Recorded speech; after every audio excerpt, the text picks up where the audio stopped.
모두 야당의 반대로 무산됐습니다. 역시 모두 야당의 반대로 무산되었습니다. 야당의 반대에 가로막혔습니다. 역시 야당의 반대로 무산됐습니다. 야당은 대통령 당선 후 취임 전부터 이미 대통령 탄핵을 추진해 왔습니다. 국헌을 문란하게 한 자들 도대체 누구이고 누가 내란범입니까?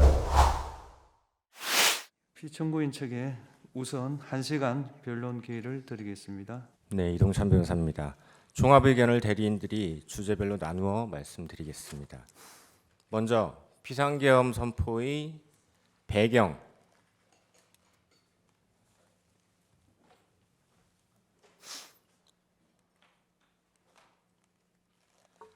비상계엄 선포의 배경, 대통령이 왜 비상계엄을 결심하게 되었는지, 그리고 그 중에서도 야당의 다수 의석을 악용한 정부 정책 발목 잡기, 입법 폭거, 예산의 일방적 삭감에 대해서 살펴보겠습니다.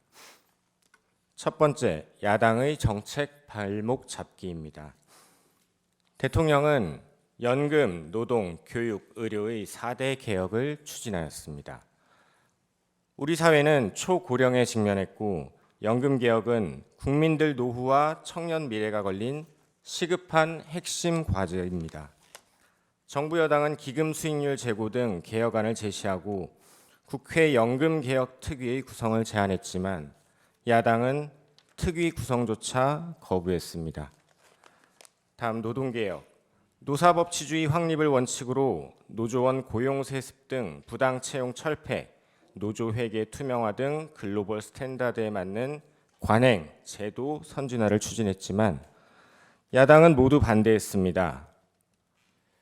교육 분야에서도 방과 후 돌봄을 통합한 늘봄학교, 교육 격차 해소를 위한 AI 교과서 도입 등을 추진했지만 야당은 여야 합의도 없이 반대 입법만을 민주당 단독으로 강행 통과시켰습니다. 의료개혁, 필수 의료 및 지역 의료 강화의 필요성을 호소하였음에도 야당은 대안 제시도 없이 여야 의정 협의체에 불참하는 등 갈등 양상을 방관하였습니다. 경제 분야에서 경제를 활성화시키고 성장 동력을 확충하기 위해 반도체 산업 지원 강화를 위한 특별법, 기업 밸류업 프로그램, 산업은행 부산 이전, 중대재해처벌법 실효성 강화 등에 필요한 정책 입법들을 추진했지만 모두 야당의 반대로 무산됐습니다. 민생 분야에서는 과도한 국민 부담을 완화하기 위한 상속증여세법 개정, 각종 부담금 폐지 등 민생 법안들을 추진했지만 역시 모두 야당의 반대로 무산되었습니다. 그리고 첨단 전략 산업의 에너지 수급, 전력망 확충을 위해 반드시 필요한 첨단 에너지 3법 역시 추진했지만 야당의 반대에 가로막혔습니다. 중국 등 외국인의 간첩 행위를 처벌하기 위한 형법 개정을 추진했지만 이마저도 반대했습니다.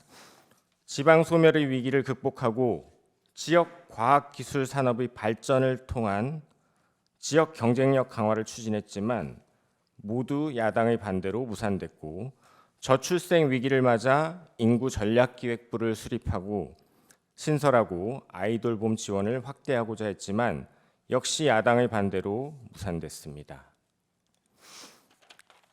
다음 입법 폭거입니다. 법률 제정과 예산안 심의에 관한 권한은 국회에 있고 국회의 의사는 다수결에 따라 결정됩니다. 하지만 국회의 입법, 예산에 관한 이러한 권한에도 한계가 있습니다. 그것은 다름 아닌 헌법입니다. 즉, 국회의 법률 제정, 예산안 심의는 국민주권주의와 기본권 보장, 즉 헌법이 보장하는 국민의 기본권을 침해하는 법률을 제정할 수 없고 법치주의, 법률은 헌법에 따라야 하며 권력 분립, 입법권으로 행정권, 사법권을 침해할 수 없습니다. 그리고 이 모든 헌법상의 원칙들은 단 하나를 위해 존재합니다. 바로 국민입니다. 입법, 예산 등 국회의 모든 활동은 국민 이익을 위해 이루어져야 하고 국민 이익에 반해서는 안 된다는 것입니다. 구체적으로 민주당이 어떻게 국민 이익에 반하는 입법, 예산을 자행했는지 살펴보겠습니다. 먼저 입법 폭거입니다. 야당은 22대 국회가 개원하자마자 2주 만에 이재명 대표를 지키기 위해 검찰과 사법부를 압박하는 셀프 방탄 보복법들을 통과시켰습니다.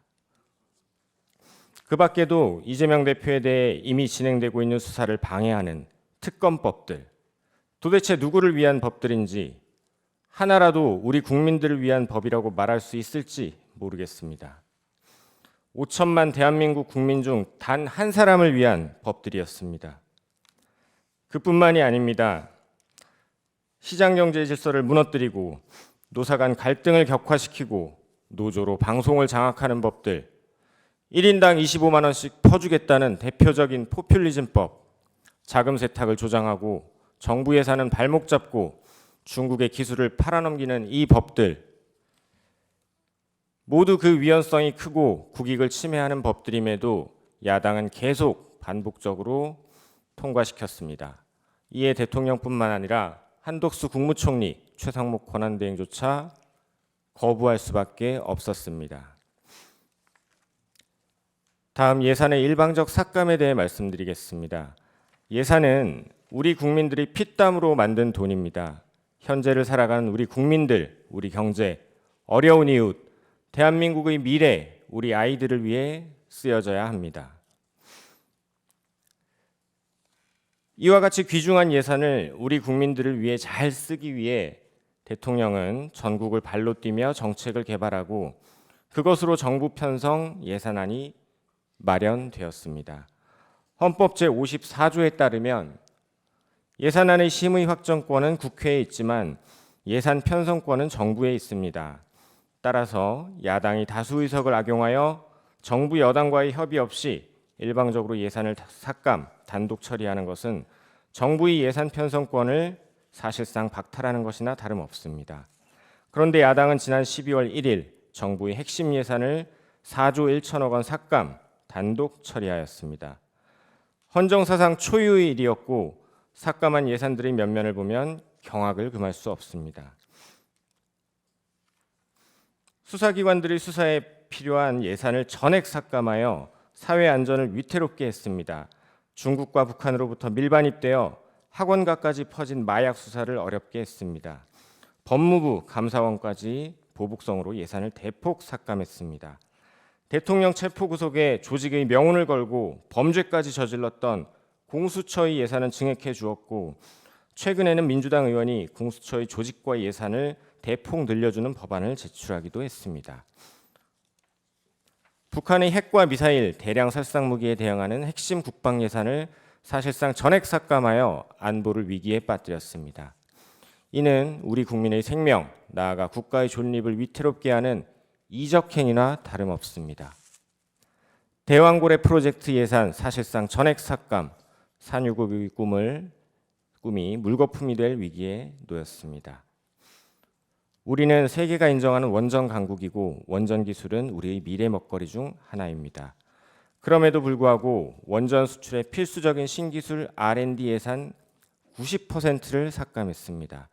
현재 세계 원전 시장의 70%는 중국과 러시아가 장악하고 있습니다.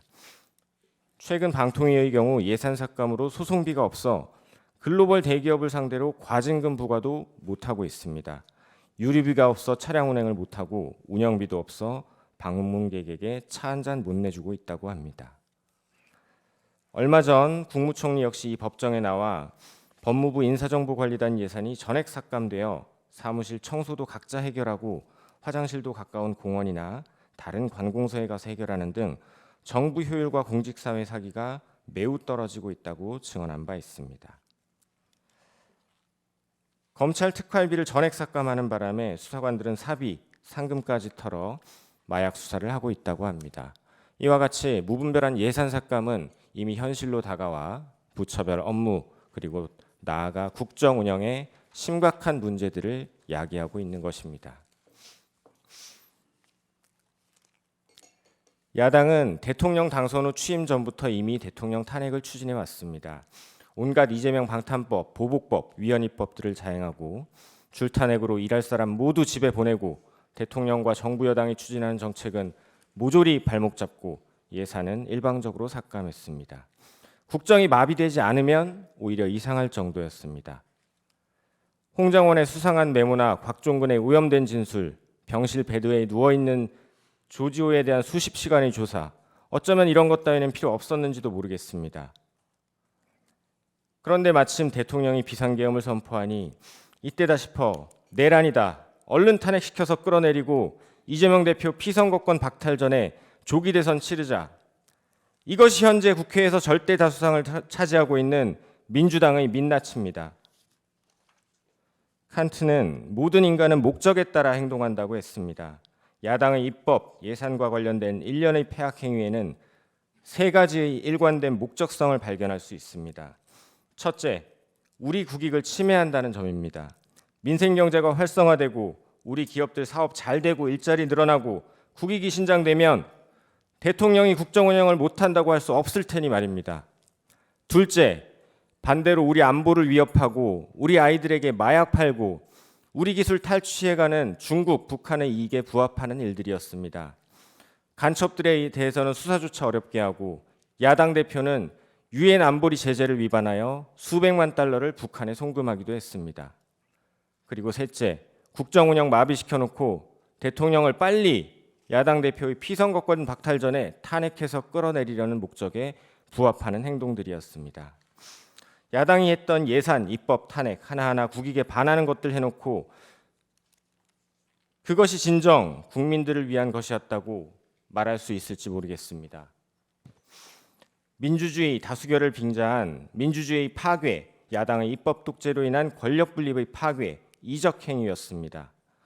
대통령 탄핵 소추해놓고 이제 와서는 대통령이 추진하던 개혁, 정책 입법, 우리가 하겠다, 예산도 다시 증액하자, 우리가 중도 보수를 대신하겠다라고 합니다. 형법 87조 내란, 대한민국 영토의 전부 또는 일부에서 국가 권력을 배제하거나 국헌을 문란하게 할 목적으로 폭동을 일으킨 자는 다음 각호의 구분에 따라 처벌한다. 대한민국에서 국가 권력인 행정부, 사법부를 배제하려 하고 국헌을 문란하게 한 자들, 도대체 누구이고 누가 내란범입니까?